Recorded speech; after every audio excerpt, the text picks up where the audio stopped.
तो दोस्तों जैसे ही व्यक्ति को, जैसे कि अभी हमने देखा कि किसी कोई घटना घटी होगी, मारपीट की भी हो सकती है, मर्डर की भी हो सकती है, रेप की भी हो सकती है, या फिर XYZ NDPS की भी हो सकती है, कोई भी घटना हो सकती है, हीनियस क्राइम है, तो पुलिस को जैसे ही सूचना मिलती है पुलिस तुरंत जा करके उस व्यक्ति को अरेस्ट करती है। अरेस्ट करने के बाद 24 घंटे के अंदर अंदर पुलिस का दूसरा काम होता है कि उसे नियरेस्ट मजिस्ट्रेट साहब के सामने पेश करना। और मजिस्ट्रेट साहब क्या करते हैं, जैसा उसका क्राइम है, घटना है, हीनियस क्राइम है, पुलिस यदि रिमांड की मांग करती है तो रिमांड पे भी उसे 2 दिन 5 दिन भेज सकते हैं, या फिर उसे जुडिशियल कस्टडी में भेज देते हैं, जेसी में भेज देते हैं। अब बंदा जेल चला गया, तिहाड़ चला गया, अब क्या होगा? आप सभी दुखी हैं, परेशान हैं, अड़ोसी पड़ोसी से सलाह ले रहे हैं। तो अड़ोसी पड़ोसी से सलाह ना लें, इस वीडियो को शेयर कीजिए उन लोगों के पास में, दिए गए कॉन्टैक्ट नंबर पर संपर्क कीजिए। जहाँ तक हो सकेगी, जितनी हो सकेगी हम आपकी मदद करेंगे। ये वीडियो बनाने का मकसद केवल आप लोगों को जागरूक करना है। तो दोस्तों जैसा कि मैंने बताया, फिर क्या होता है, जुडिशियल कस्टडी में जाने के बाद उस व्यक्ति का, जो भी व्यक्ति है जेल के अंदर है, तो सबसे पहले उसे वकालतनामा साइन करवाया जाता है। वकालतनामा साइन करने के बाद बेल फाइल की जाती है। अब ये बेल होती क्या है, कितने प्रकार की होती है और किन किन जगहों में, जैसे मजिस्ट्रेट है, या फिर सेशन कोर्ट है, या हाई कोर्ट है, सुप्रीम कोर्ट है। तो हर आदमी तो ये कहेगा जी कि सुप्रीम कोर्ट ले जाओ, सुप्रीम कोर्ट बेल फाइल कर दो, वहाँ तो तुरंत काम होता है, जल्दी बेल मिल जाएगी और मेरा बंदा बाहर आ जाएगा। तो ऐसा नहीं होता है, स्टेप बाय स्टेप ही आगे बढ़ते हैं। कई मामलों में हमने ये भी देखा है कि जो हाई प्रोफाइल लोग होते हैं, कई बार वो सीधे सुप्रीम कोर्ट चले जाते हैं। अब ये सुप्रीम कोर्ट की इच्छा पर है कि वो उनकी बेल सुनते हैं, डिसमिस करते हैं, या उनको कहते हैं कि आप नीचे हाई कोर्ट या सेशन कोर्ट में जाएं। तो इतने बड़े लेवल पर आपको पहुंचने की ज़रूरत नहीं है, स्टेप बाय स्टेप आप बढ़ेंगे तो काम आसानी से होगा और जल्दी होगा। तो हम सबसे पहले बात करते हैं सेक्शन 437 जो है, ये सेक्शन जो है ट्राइबल बाय मजिस्ट्रेट होता है। इस सेक्शन में जो भी बेल फाइल की जाती है वो मजिस्ट्रेट साहब के सामने जाती है।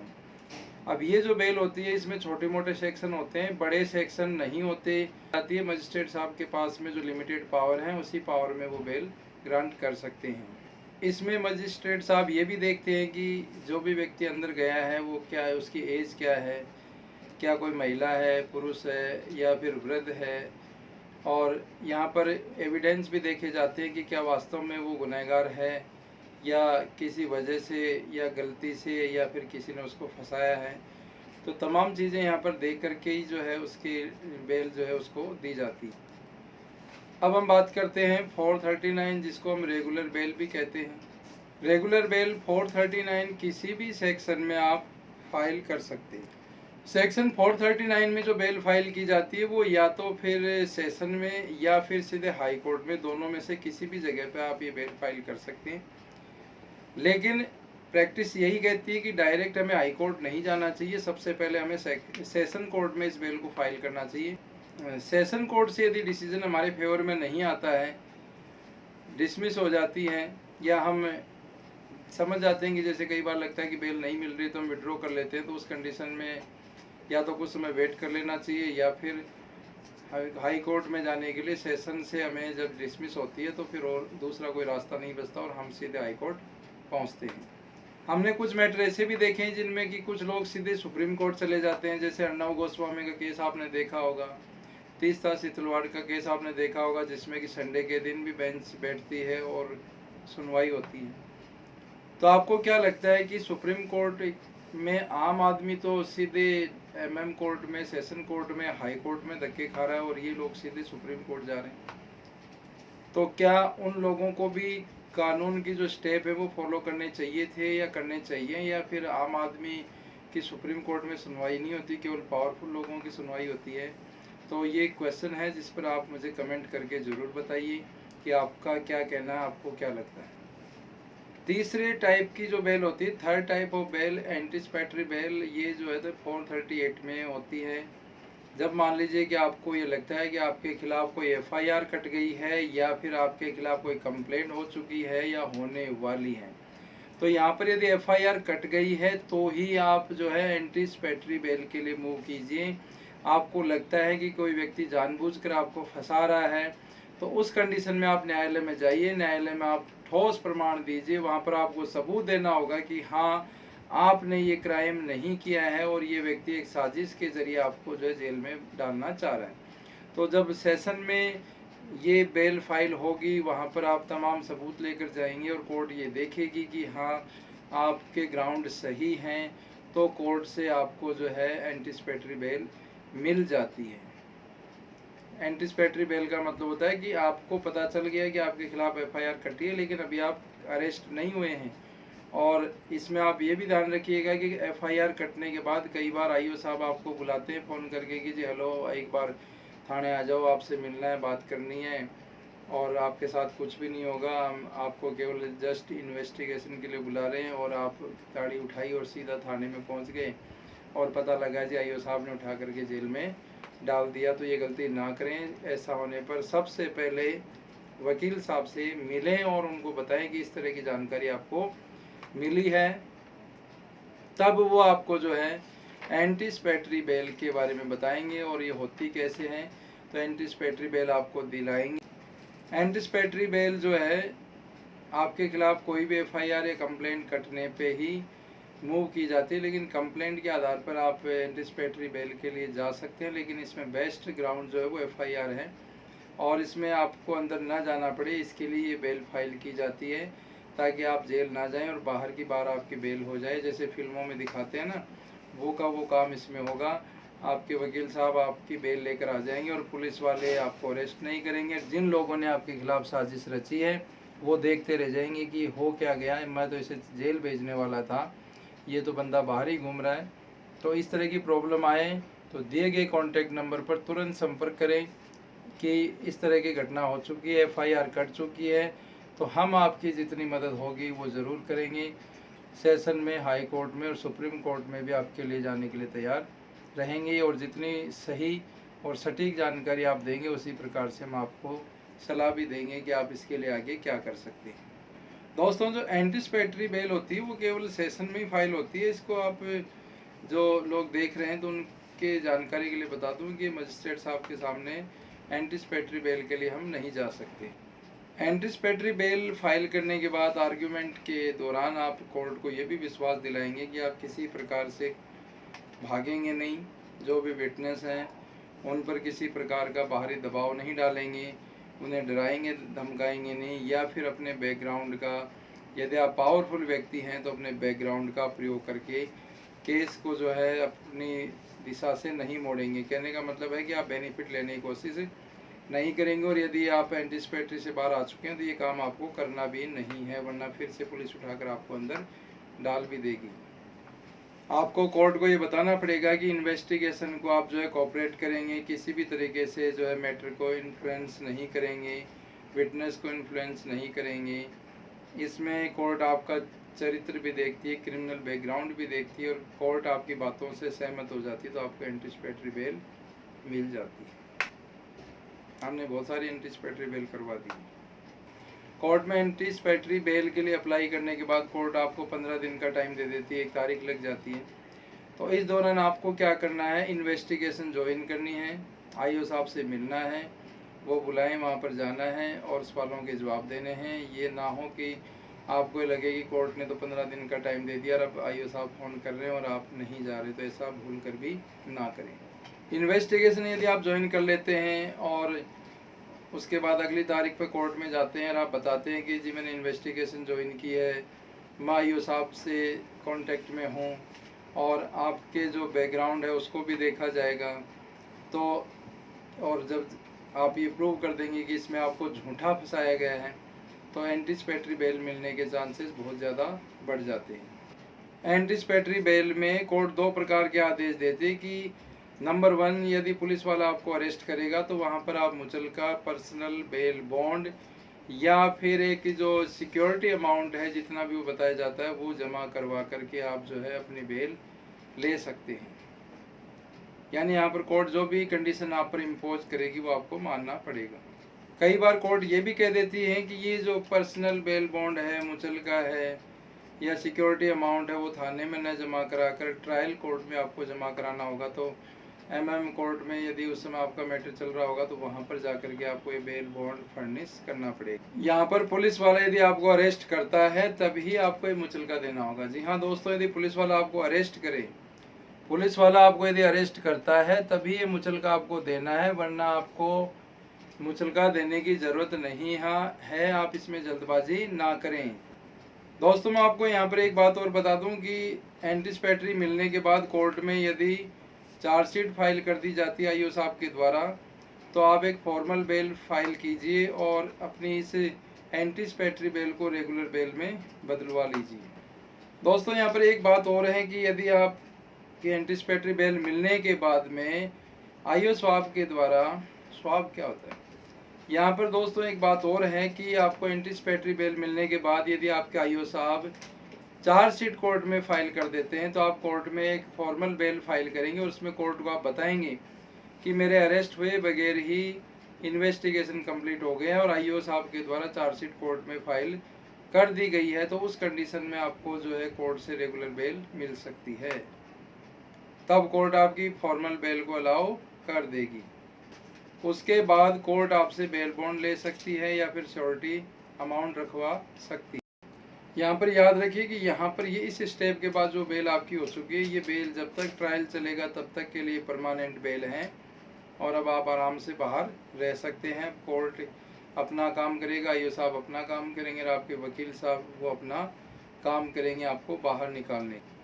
यहाँ पर कई बार हमने देखा है कि कोर्ट में बेल बॉन्ड फर्निश करने के लिए जमानती मांगा जाता है, तो कुछ सेक्शन में हमने ये भी देखा है कि कोर्ट जो है पर्सनल बेल बॉन्ड पर भी आपको जो है रिहा कर देती है, वहाँ पर जमानती की ज़रूरत नहीं होती। पर्सनल बेल बॉन्ड का मतलब है कि आप हर तारीख पर जाएंगे, किसी भी तारीख को मिस नहीं करेंगे। अगर कोर्ट कहती है कि विद श्योरिटी लाइक अमाउंट, जैसे कि कोर्ट मांग ले कि नहीं आपको जो है या तो कोई जमानती लेकर आना पड़ेगा, तो जमानती के पास में या तो एफडी हो सकती है या फिर आरसी हो सकती है या फिर उसके घर के कागजात हो सकते हैं जो एक वैल्यूएबल अमाउंट है, और जो भी जमानती जमानत दे रहा है और आप जमानत मिलने के बाद नहीं जाते हैं तो उसको बेच करके वो पैसे वसूल किए जा सके, ऐसी अमाउंट जब आप जमा कर देते हैं तो कोर्ट से आपको बेल मिल जाती है। तो यहाँ पर जमानती का रोल भी बहुत महत्वपूर्ण है। आप जो लोग जमानत दे रहे हैं इस बात को ध्यान रख लीजिए कि किसी ऐसे व्यक्ति की जमानत न दे दें जो भगोड़ा है या भगोड़ा हो सकता है। उस कंडीशन में आपको कोर्ट कचहरी के ज़्यादा चक्कर काटने पड़ जाएंगे। जो भी जमानती होता है जमानत देता है और जमानत देने के बाद आप नहीं गए, नोटिस हुआ, NBW हुए, तो या फिर आपको जो है भगोड़ा घोषित कर दिया गया, तो ऐसे कंडीशन में जमानती को कोर्ट नोटिस करती है और जमानती को बुला करके जिस अमाउंट राशि पर आपको जमानत दी गई थी वो जमानत राशि उससे वसूल की जाती है। कई बार आरसी जमा होती है गाड़ी या एफडी। तो इस तरह के भी कोई मैटर यदि आपके फंसे हुए हैं तो उसके लिए भी आप हमसे दिए गए कॉन्टैक्ट नंबर पर संपर्क कर सकते हैं कि हमारी केस ख़त्म हो गया और आरसी फंसी हुई है, एफडी फंसी हुई है, तो उसमें भी जो भी हेल्प आपकी हो सकती है हम ज़रूर करेंगे। अगली बेल हमारी आती है डिफ़ॉल्ट बेल 167 सब सेक्शन 2 में। डिफ़ॉल्ट बेल 167 सब सेक्शन 2 क्या कहता है कि मान लीजिए आप किसी ऐसे अपराध में जेल के अंदर हैं जिसमें सज़ा 10 साल या उससे ज़्यादा की है और ऐसे अपराधों में पुलिस ने चार्जशीट 90 दिनों तक उनकी लिमिट होती है फाइल नहीं की, तो 91वें दिन आप ऐसे सेक्शन में बेल फाइल कर सकते हैं और ये बेल आपको मिल जाएगी। लेकिन ज़्यादातर मामलों में हमने देखा कि पुलिस ऐसी गलती नहीं करती है, वो 90 दिन से पहले ही चार्जशीट फाइल कर देती है। यहाँ दोस्तों जिन अपराधों में सज़ा 10 साल से कम है वहाँ 60 दिन का समय पुलिस को दिया जाता है चार्जशीट फाइल करने के लिए। अब मान लीजिए पुलिस 60 दिन के अंदर चार्जशीट नहीं फाइल कर पाई तो 61वें दिन आप बेल फाइल करना ना भूलें, आपको गारंटीड बेल मिलेगी। अगले प्रकार की बेल आती है 436A। 436A सेक्शन क्या कहता है सीआरपीसी का, ये कहता है कि मान लीजिए आपने कोई ऐसा अपराध किया है जिसमें अधिकतम सज़ा 7 साल की है और आपने आधे से ज़्यादा वो सज़ा काट ली है, तो उस कंडीशन में आप बेल के लिए जो है न्यायालय में जा सकते हैं, कोर्ट के दरवाजे खटखटा सकते हैं और वहाँ पर इस कंडीशन पर आपको बेल मिल जाएगी। लेकिन दोस्तों यहाँ पर मैं ये बात स्पष्ट कर दूं कि ये ज़रूरी नहीं है, क्योंकि आधी सज़ा आपकी कट चुकी है और कोर्ट को नहीं लगता है कि आपको बेल देनी चाहिए, तो आप ये जाकर वीडियो मत दिखा देना कि जी इन वकील साहब ने तो कहा था कि जी आधी सज़ा कट गई तो हमें बेल मिल जाएगी। पहले सेक्शन ध्यान से सुनो, पीछे वीडियो में जाकर मैंने किस सेक्शन के बारे में कहा है। यदि सेक्शन नहीं रिपीट करूँगा, तो यदि आपकी सज़ा 7 साल से कम के अपराधों में है और आपने आधी सज़ा काट ली, तो ये कोर्ट डिसाइड करेगा। ये ग्राउंड है, इस ग्राउंड पर आप ट्राई कर सकते हैं। बेल मिलना न मिलना कोर्ट के हाथ में है। आपके क्राइम के आधार पर देखा जाएगा कि आपको बेल दी जानी चाहिए या नहीं। अगले प्रकार की बेल है एंट्रीम बेल। दोस्तों ये बेल तब दी जाती है या इसके लिए तब फाइल किया जाता है जब आपको रेगुलर बेल नहीं मिलती है, आपके घर में कोई इमरजेंसी है, आपकी तबीयत ठीक नहीं है, घर में किसी परिवार की तबीयत ठीक नहीं है, घर में कोई शादी है या ऐसी कोई घटना घट चुकी है जिसके लिए आपका बाहर जाना ज़्यादा ज़रूरी है, तो उस कंडीशन में एंट्रीम बेल को फाइल किया जाता है। एंट्रीम बेल कुछ समय के लिए या कुछ दिनों के लिए होती है, ये लंबे समय तक के लिए नहीं दी जाती। दोस्तों कई लोगों ने मुझसे ये भी पूछा था कि पैरोल क्या होती है। तो दोस्तों मान लीजिए आपको सज़ा हो चुकी है, अब आप जेल के अंदर हैं और आप वो सज़ा काट रहे हैं और कोई ऐसी अत्यावश्यक ज़रूरी कोई घटना है, इमरजेंसी है, परिवार में शादी है, कोई दूसरा कारण है और आप जेल से बाहर आना चाहते हैं, तो पैरोल पे आ सकते हैं। ये टाइम लिमिट इसमें भी, जो भी आप महीने 2 महीने 10 दिन 15 दिन जो आप मांगते हैं कोर्ट से, उतने दिनों के लिए आपको पैरोल मिल जाती है। संजय दत्त का आपको केस याद होगा, वो पैरोल पर कई बार बाहर आए, लेकिन यहाँ पर जितने दिन आप बाहर रहेंगे उतने ही दिनों की वो सज़ा आपकी वहाँ पर बढ़ जाएगी। यानी ये दिन जो है, ये नहीं कि भाई 5 साल की सज़ा हुई है और आप 2 महीने हर साल में बाहर आते गए, तो ये जो भी 2 महीने आपने यहाँ गुजारे हैं बाहर आकर के, वो जेल में आपको कंप्लीट करने होंगे। कई बार आपके व्यवहार के आधार पर समय से पहले भी आपको छोड़ दिया जाता है। तो दोस्तों आज के वीडियो में हमने बेल के बारे में आपको बताया। वीडियो कैसी लगी ये कमेंट करके हमें ज़रूर बताइएगा। वीडियो में यदि कोई कमी है तो वो कमी ज़रूर बताइए, ताकि उस कमी को हम पूरा कर सकें और आपको एक बेहतरीन क्वालिटी की वीडियो हम दे सकें। आज के लिए इतना ही। जय हिंद साथियों। लेकिन हाँ, अभी तक भी यदि आपने हमारे चैनल को सब्सक्राइब नहीं किया है तो प्लीज़ वीडियो को लाइक करें, चैनल को सब्सक्राइब करें, कमेंट करें और हमें इंस्टाग्राम पर भी फॉलो करें, फेसबुक पर फॉलो करें और क्रांति लेकर आएँ हमारे चैनल पर, कि हमारा जो चैनल है वो बढ़ता जाए, क्योंकि हम इसी तरह के बहुत इंटरेस्टिंग नॉलेजेबल वीडियो लेकर आते रहते हैं। तो आपसे हम यही उम्मीद करते हैं कि आप हमारे वीडियो को पसंद करेंगे और इनको शेयर भी ज़रूर करेंगे। और वीडियो कैसा बना, वीडियो में दी गई जानकारी से आपको कितना फ़ायदा हुआ, तमाम जानकारियाँ जो भी आप और लेना चाहते हैं जो कि पूरी वीडियो में नहीं आ पाई, तो इसके लिए आप हमसे कांटेक्ट दिए गए नंबर पर संपर्क करके कर सकते हैं, मीटिंग बुक करवा सकते हैं। जय हिंद साथियों।